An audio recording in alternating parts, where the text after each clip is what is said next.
Здравствуйте, дорогие слушатели. После ряда подкастов, которые были посвящены Хельсинки, мы снова возвращаемся на нашу кухню, где мы будем освещать наши гаджеты и наши устройства. В принципе, наш подкаст будет постоянно такой, что когда-то мы будем рассказывать о наших путешествиях, когда-то мы будем рассказывать о том, какие новые гаджеты появляются в нашей семье, как мы ими пользуемся. И еще раз повторюсь, будем рассказывать это, не забывая о нашем слогане, что просто о сложном. Для того, чтобы любой человек мог понять простым языком, что это за гаджет, нужен он ему или он ему не нужен. На сегодняшний день в нашей семье находится один ноутбук, он как бы бэкап, более старенький, и он не продается, лежит MSI, и два ноутбука, которые находятся в постоянном распоряжении меня и моей супруги. Я забыл еще о маленьком китайском ноутбуке, но это такой особый девайс. И сегодня пойдет речь о ноутбуке, которым пользуется моя супруга Оксана, поэтому этот обзор будет сделан вместе с ней тоже, и она поделится своими впечатлениями, как им пользоваться. Этот ноутбук необычный. Этот ноутбук, в отличие от всех ноутбуков, которые у меня находятся, имеет сразу два встроенных дисплея. И называется ноутбук, как всегда, они, все говорят очень-очень, я не знаю, все компании придумывают такие интересные названия. Этот ноутбук тоже, эта компания тоже не отличается. И он называется Asus ROG Zephyrus Duo 16 GX 650py. Более сложного названия я не мог придумать сам бы. Но мы его называем зефиркой. И Duo как раз от того, что в этом ноутбуке сразу есть два дисплея. Мы поговорим о том, что это за дисплеи и вообще удобно ли ими пользоваться. До этого скажу вам небольшие характеристики самого этого ноутбука, чтобы быть более точным. Главный дисплей имеет резолюцию 2560 на 1600. Это главный дисплей, то есть хорошая очень резолюция. Дисплей, который находится под ним, имеет резолюцию 3840 на 1100. То есть он такой вытянутый. И, естественно, его нельзя позиционировать как еще один полноценный большой дисплей. Он как бы дисплей, созданный для помощи. И позже, конечно же, мы скажем, каким образом он помогает и каким образом он делает так, чтобы, будем говорить, наша работа Оксаны происходила более спокойно, более нормально. Теперь о том, что еще в середине есть. В середине располагается очень интересная, так сказать, комбинация между двумя компаниями, которые всегда вроде бы-то воюют между собой, но все же выпускают такие интересные ноутбуки. Это AMD, со стороны AMD, со встроенным своим процессором 9-го поколения. И это симметричная серия со встроенной уже видеокартой. Прямо в самом процессоре тоже встроена видеокарта. Это мобильный процессор. За счет него этот ноутбук неплохо работает от батареи. И вторая компания, которая всегда с ними соперничает, это компания NVIDIA. Установлена одна из топовых видеокарт. Это 4090 на 16 гигов. Процессор работает на частоте 2,5 ГГц. позволяет из-за своей мобильности, из-за того, что он очень энергоэффективный, использовать ноутбук с батареей достаточно долго. Ну, не совсем долго, но пару часов-тройку вы точно с ним проработаете. И графика, которая в нем находится, это 4090, позволяет на этом ноутбуке при желании играть в самые топовые игры, потому что видеоадаптер снабжен тоже 16 гигами видеорама. Какая же оперативка? Оперативка DDR5 на 32 гигабайта, которая позволяет не только работать в офисных программах или каких-то еще программах, но также она позволяет играть во всякие игры, топовые игры, достаточно с неплохой графикой. Теперь, что касаемо самой конструкции ноутбука. Она достаточно странная, для многих покажется. То есть, сверху расположен сам дисплей. Внизу, когда мы открываем, открывается еще один дисплей. То есть, в закрытом состоянии этот дисплей второй опущен вниз. И вот, посмотрите, какая такая щель образуется у этого при открытии этого дисплея. Палец туда не рекомендую ставить, по той самой причине, что даже он там, ну, написано, что это нельзя делать. Если туда сунешь, ну, будет бобо, так сказать. Теперь, что касаемо самого открытия. Он не просто открывается, он как бы дает доступ к вентиляции. Под этим дисплеем находится вся вентиляция.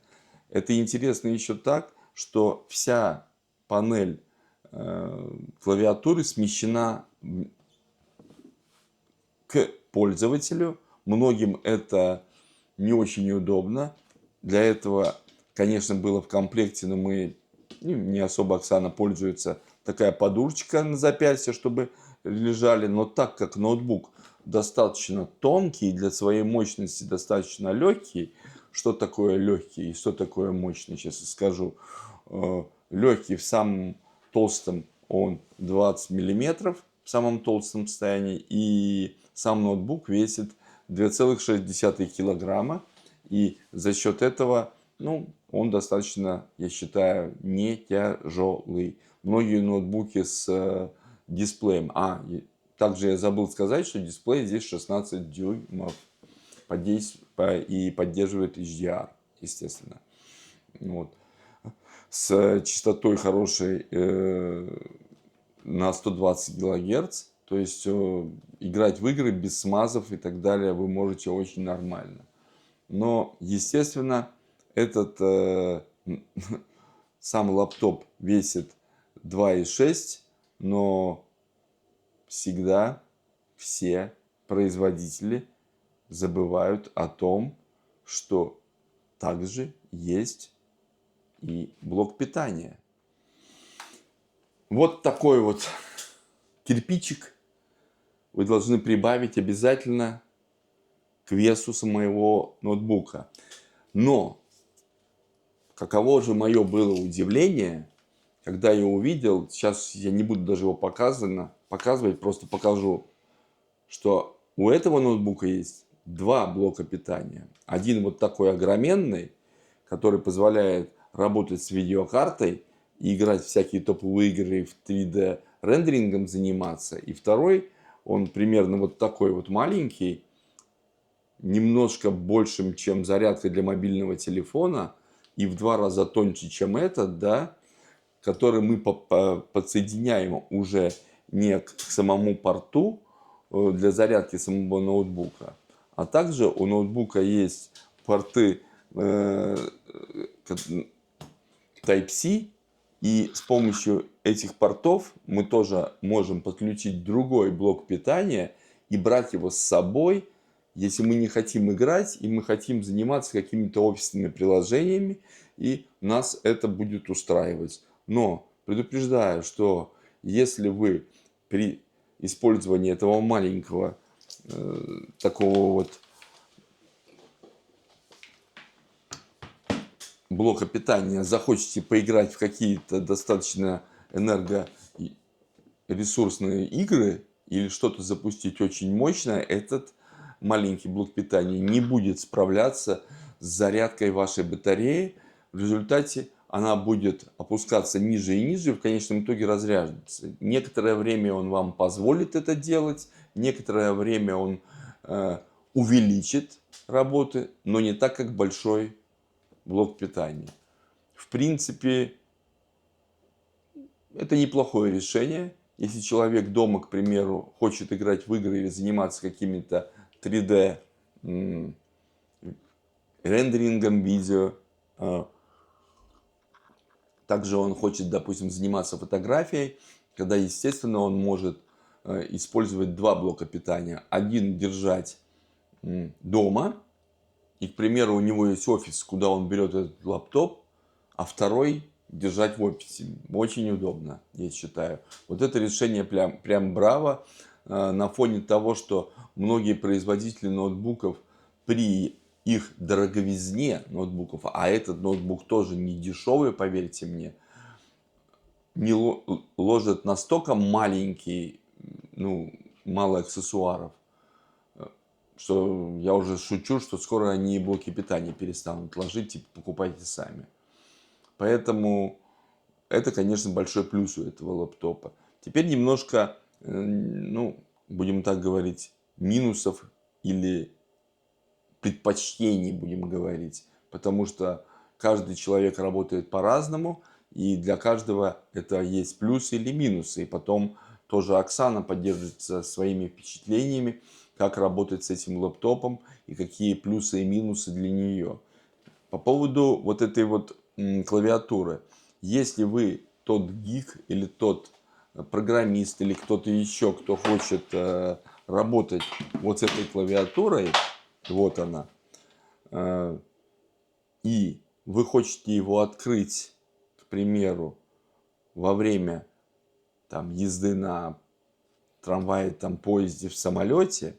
В самолете-то вы, конечно, поставить можете на полочке, он будет нормально стоять.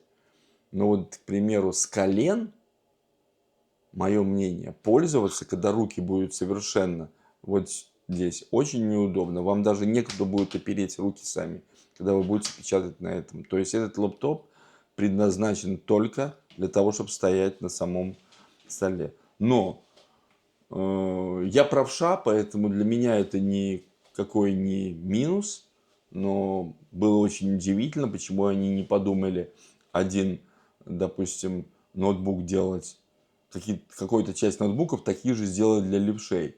Мы с Оксаной правши, поэтому вот этот вот тачпад, который здесь расположен сбоку, для нас это очень классно. Он не занимает никакого места, он находится сбоку и очень нормально. Кроме того, что мы можем пользоваться тачпадом, ты сюда можешь при нажатии кнопки вывести еще и вот такой вот номера, и пользоваться и калькулятором, и пользоваться, где вы можете набить номер, если вам не нужна этот тачпад. Тачпадом, в принципе, мы мало пользуемся и можем использовать его и в таком положении.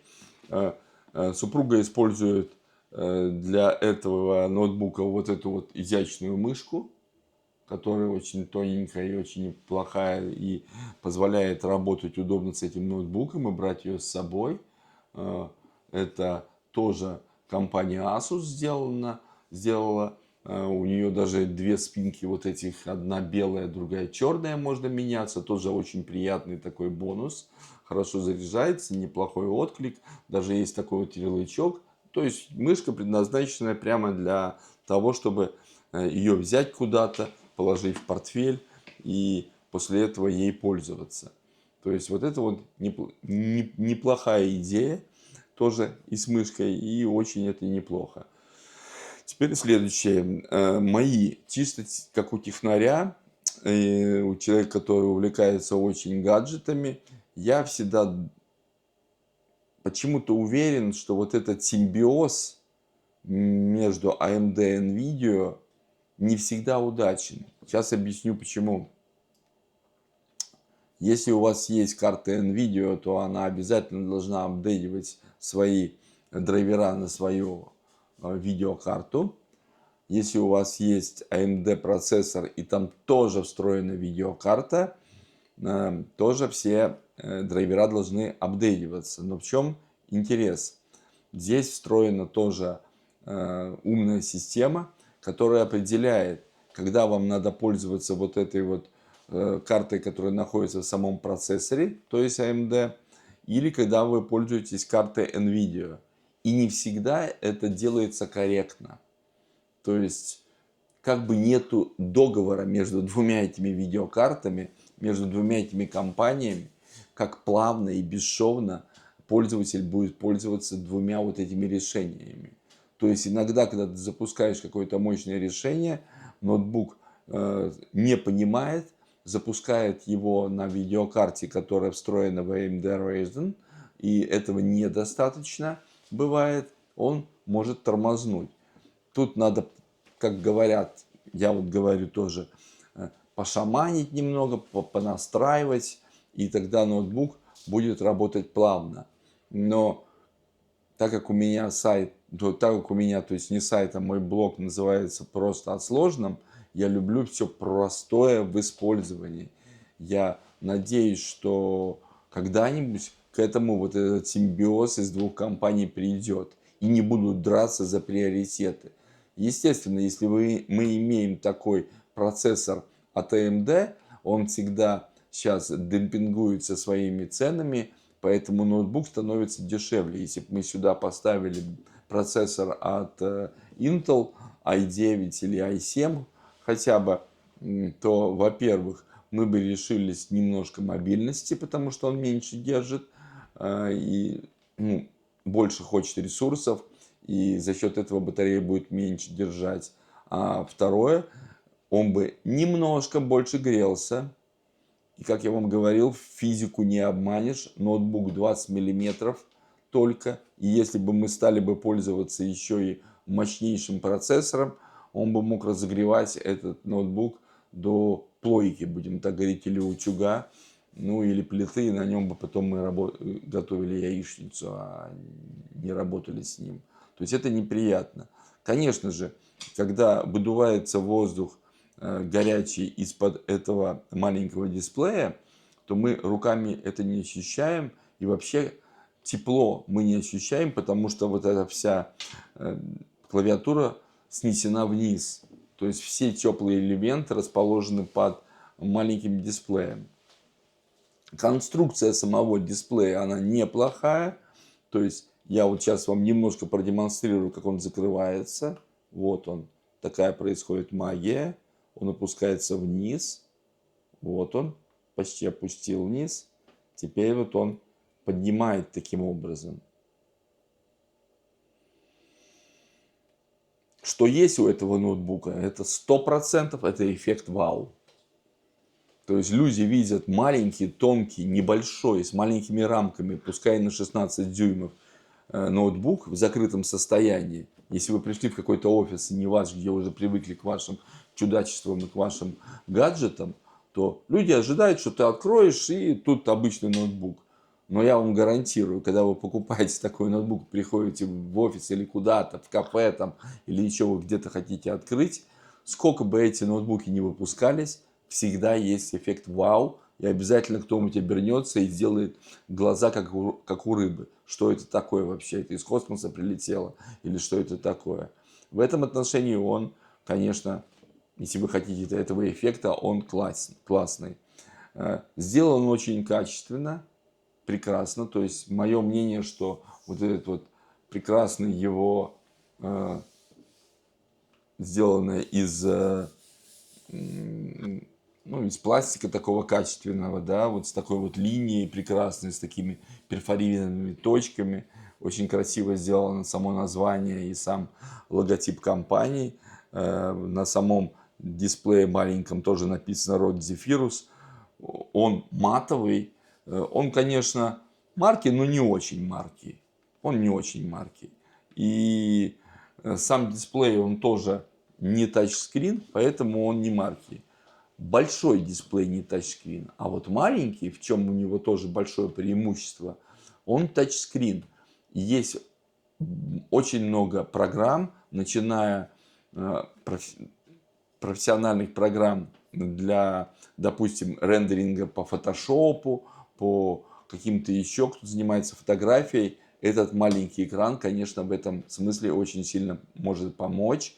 На нем выводятся все шорткаты, все регулировки можно вывести, громкости, brightness display, потом автоматически он переключается, когда вы пользуетесь какой-то программой в виде фотошопа, вы тоже можете вынести разные, я не знаю, регулировки там баланса белого, чего-то еще, и делать это нормально. Если вы занимаетесь музыкой, и вы хотите тоже иметь такой как бы маленький пульт, то же самое. Сюда можно вынести там громкость, микшер и так далее. Выглядит, конечно, очень потрясающе и работает тоже на ура.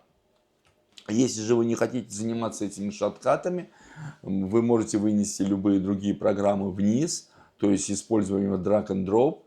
Очень просто разместить 2-3 программы, которыми вы хотите пользоваться, в зависимости от ваших предпочтений. Закрепить их даже на этом экране, и при следующем старте, если вы захотите, вы будете этими пользоваться. Также есть специальная программа, которая для Asus Duo, которая отвечает как раз за расположение этих всех программ, за то, чтобы их установить на верхнем или на нижнем экране, и потом одним нажатием вы снова будете выдвигать эти программы или вверх и вниз. Также можете их менять местами очень быстро, то есть верхняя программа пойдет вниз, нижняя программа пойдет вверх, и, конечно, в этом отношении она очень помогает. Также она может, допустим, помогать, кроме тех, кто делает фотографии, которые делают видео и которые занимаются офисной работой, требующей 2 экрана и мобильности. Она также может помогать очень неплохо программистам. То есть вы можете делать код на основном экране и, допустим, консоль вывести на маленький экран. Тоже очень интересное решение и очень неплохо. Также я считаю, мое мнение, мы потом его спросим у Оксаны, ноутбук достаточно стильный.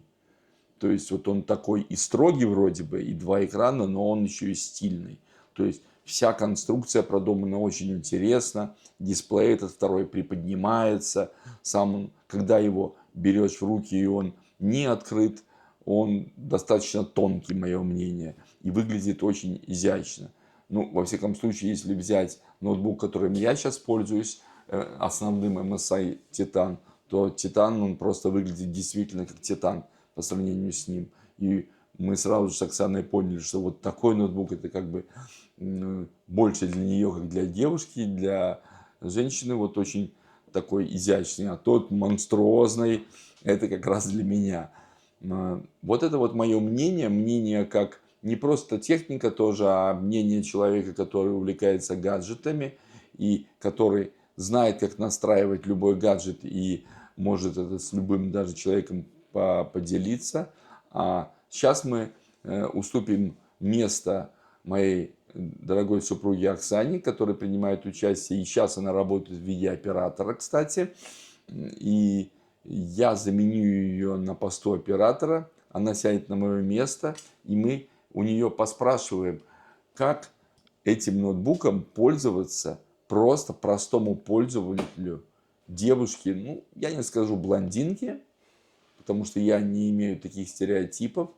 Я не говорю, что все там женщины какие-то там недалекие по поводу гаджетов. Я имею в виду, я именно гик, а она простой пользователь. И поэтому, исходя из слогана «сложно о простом», мы сейчас об этом вам расскажем. Вот Оксаночка, которая больше, или точнее основной пользователь этого ноутбука. И я как бы возьму у нее импровизированное интервью снова и спрошу у нее, как ей пользоваться этим ноутбуком. Во-первых, Оксана... Всем привет! И хотел бы я у вас спросить, каким образом вы ощущаете этот ноутбук? Он для вас простой или все же есть какие-то в нем вопросы для вас? Ну, вопросов, наверное, сейчас уже нет, но поначалу, да, были вопросы. Это вот с вторым экраном, как его настроить. Тогда, да, я обратилась к тебе, Вадим, чтобы ты с технической точки зрения подсказал, как настроить. А так, после того, как мы все это настроили, очень удобно. Не надо каждый раз это повторять, эти шаманские действия. Да?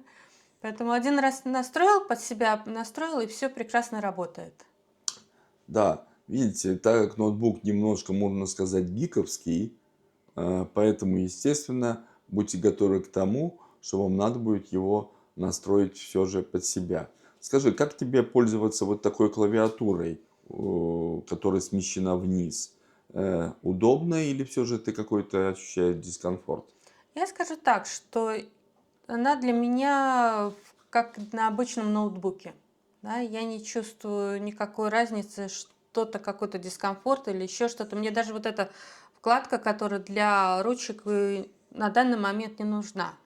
Да, может быть, когда работаешь долгое время, руки устают от такого вот держать, тогда вот, может быть, просится вот эта вот подушечка, вкладка, которая для рук, для вот этой вот части руки, да, освободить. А так клавиатура очень удобная, и то, что вот вынесен этот тачпад с цифрами, тоже нисколько не смущает. Наоборот, мне даже удобнее, чем вот выкладка здесь. Я предпочитаю, когда вот здесь работать с цифрами, именно чтобы было здесь. И то, что вот сделали тачпад, мне кажется, очень оригинально. Да. А какими программами в основном ты пользуешься, используя его как раз вот это вот преимущество перед другими лаптопами, что у него есть два экрана? Ну, начну с того, что использую ноутбук в двух целях. Это первая цель, назовем ее условно домашняя, это чтобы залезть в интернет, посмотреть какую-то информацию. Допустим, сейчас я вот смотрю информацию, куда бы мы могли поехать, да, одно из мест, и смотрю различную информацию, серфю по интернету. Параллельно я сношу вниз второй экран на этот маленький почту свою и WhatsApp, чтобы, если что-то я нахожу интересное, либо скинуть себе на электронную почту, сохранить в черновиках на будущее что-то, либо сразу же кидаю в WhatsApp тебе, Вадим, допустим, вот я увидела, и нашим друзьям, чтобы пригласить, вот давайте, ребят, поедем туда. Это такое вот домашнее использование. Еще использую как рабочий компьютер. Тогда я использую, опять же, удаленный доступ. Да, напомню, что работаю в Национальной библиотеке, у меня есть удаленный доступ к моему рабочему компьютеру, и тогда я использую, опять же, основное это Google, да, и Excel таблицу, которую я сношу вниз, для того, чтобы можно было с этой Excel таблицы брать данные и уже в Google программки, это вот браузеры, основную информацию корректировать. Не буду раскрывать, что я делаю в Национальной библиотеке, работая удаленно, да, но суть такая, что я использую в основном два экрана для того, чтобы делать удаленную работу. Хорошо, а насколько это удобнее действительно, когда ты имела один экран? Э, Очень удобно, когда два экрана, потому что вот ту же самую Excel-таблицу я открывала как второе окно, да, это было очень неудобно. Надо было переключаться между первым и вторым окном, очень неудобно. Да, сейчас то, что я сношу вниз, да, и могу открыть, помимо Excel-таблицы, я могу параллельно открыть и рабочую почту, тем самым контролировать, что приходит на рабочую почту, и если пришло, допустим, письмо от руководителя либо коллеги, я сразу же автоматически могу открыть и не закрывая другие окна и ответить на это письмо. И тот же самый WhatsApp. Я вижу, если кто-то мне написал, я могу ответить на компьютере. Да, то есть несколько окон открыв, мне не надо переключаться между ними. Все открыты, я только на нужное активизирую и работаю. Можно ли тогда сделать вывод, что это ноутбук действительно мультизадачный? Да, однозначно. Однозначно он много-много задачный, что очень облегчает работу с ним. Ясно. Я помню, что ты и пользовала, ну, даже играть, играла на этом ноутбуке, и мне кажется, там тоже никаких не было зависаний, то есть все было нормально.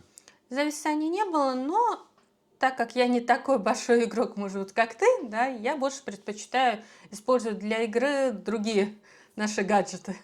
Ясно, как PlayStation 5. Да, Ну, также я хочу обратить внимание, что пришел еще один самый главный подписчик, сейчас я его покажу, и любитель тоже гаджетов.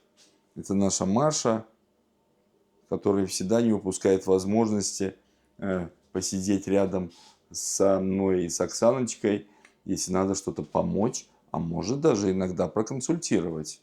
да, это самый главный наш консультант. Вот. Давай сделаем какой-то вывод по поводу этого ноутбука со стороны простого пользователя. Или если бы ты могла бы посоветовать, если есть финансовая возможность и необходимость работать в мультизадачном режиме, такой ноутбук просто для обычной девушки. Я однозначно посоветую этот ноутбук, если, как ты подчеркнул, есть такая финансовая возможность приобрести, в том случае, если ваша работа связана с тем, что нужно работать не только в одном окне, нужно, как и мне, несколько окон открывать одновременно. Тогда да. Если вам работа такая, что нужно в одном окне, тогда, может быть, не стоит. Да, потому что вот как я использую в домашнем режиме, да, то тут он, ну как, да, он прекрасен, можно открыть на нижнем окне это и WhatsApp, и почту, где вот сразу же кидать ссылки, делиться с друзьями, идеями или еще что-то, то, ну, тут так, 50 на 50. Сами То должны есть решить. можно, наверное, сказать, что если у человека нет такой вот Специфика работы и работы, да. специфической работы, переплачивать за второй дисплей, наверное, все же не стоит. Потому Да. что, ну, цена достаточно немаленькая за ноутбук, и по этой самой причине можно, ну, сэкономить и взять тот же самый Asus, если вы любите эту компанию, наверное, какой-то ноутбук, где есть только один дисплей, да? Да. Как тебе качество исполнения? Ты же с ним его открываешь, Мгм. закрываешь. Как тебе его? Нету ли никаких люфтов? Уже мы этим ноутбуком пользуемся больше года. Как он вообще сам по себе? Сам по себе очень прекрасно. Мне вот больше всего, как девочке, наверное, нравится вот яркость красок. Вот это вот меня очень Да, сразу же вот вау. дисплей, если ты Да, помнишь, когда мы первый раз его запустили, у нас у обоих сразу же такое и возникло. да. Вау, насколько он Насыщенный, яркий. потому что вот я сама, вот, наверное, немножко увлекаюсь тем, что рисую, да, и вот цвета у меня всегда это очень симпатизировал, скажем так. Ясно. То есть э, я тоже хотел бы сделать вывод и э, по, по данному ролику. Тоже мой вывод по этому ноутбуку будет таков. Э, Если вы имеете работу, которая требует двух дисплеев, берите его неоднозначно, но помните, что ноутбук не очень дешевый, и за вот такую необычность конструкции и за такое качество вам придется платить и достаточно много. Если же вы не имеете такой работы и вам необходим просто ноутбук, покупайте ноутбук, конечно же, с одним экраном, не переплачивая за вот такую, как выражается, фичу. Также должны не забывать, что если вы покупаете этот ноутбук, допустим, своей девушке, вам должно быть приятно, потому что вы долгое время будете ей его настраивать и показывать, как с ним работать. Ну, я живу с женой постоянно, и это сделать легко было, и настраивать. А девушка будет вас приглашать постоянно в гости. Это тоже большой плюс для вас. Вы будете постоянно приходить и настраивать. Но настроив один раз, поверьте, вам не надо будет его настраивать снова. То есть работа с программным обеспечением компании Microsoft у этого ноутбука на очень хорошем уровне.